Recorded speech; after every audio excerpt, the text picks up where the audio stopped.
Well, this album is a very personal story to tell, I think. Yes, it is.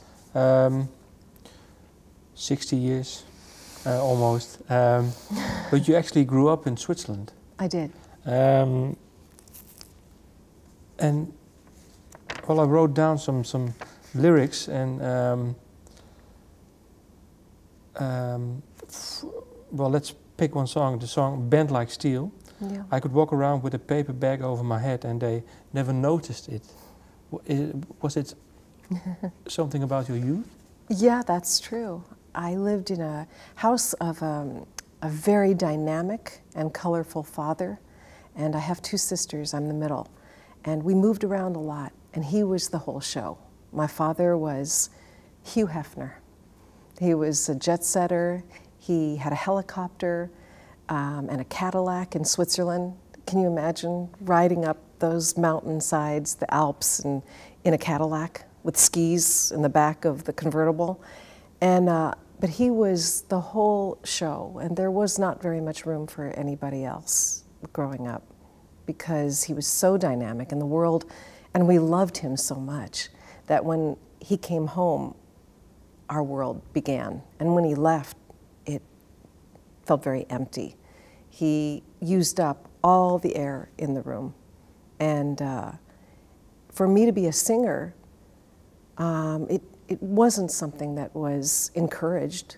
I always sang privately, and it was hard to compete. So often, and especially when we first moved to Switzerland, you know, life was not that easy, but we never would ever dare say that. So I could walk around with tears in my eyes, and it wasn't really something that there was any room for. What sort of job did he have? My father invented the cottage cheese ceiling. He's a pretty incredible person. He's still very much alive at 85. And when he was 20 years old, with my mother's mix master, you know, the neighbors were out of town. He was a chemical engineer. He was 21 years old, and he invented this paint. And he painted the outside of the neighbor's house. And his name is Ken, and his company is called Kenitex. And he decided that this textured coating for the outside of houses would last 15 years. And he is so dynamic. He parlayed this thing, this formula, into an international business. That's what he does. But could you talk about this with him? I mean, afterwards, when you grew up? No. You still can't? No. No, not now. And your mom? We can talk about it a bit, but no, not really. Not really. I mean, it's something I had to work through, I think, on my own. And maybe your sisters? And my sisters, we could touch on it here and there. But life was complicated, and feelings were not something that you could easily talk about.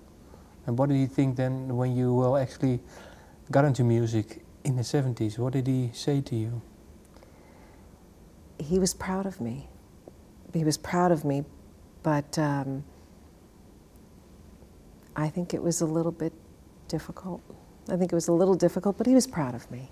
We made us, well, you're asking me the most personal questions. Oh, I knew it. You're such a good interviewer, and here before I know it, I'm going to reveal my entire past to you. Well, if you don't want to, then I'll go to the next question.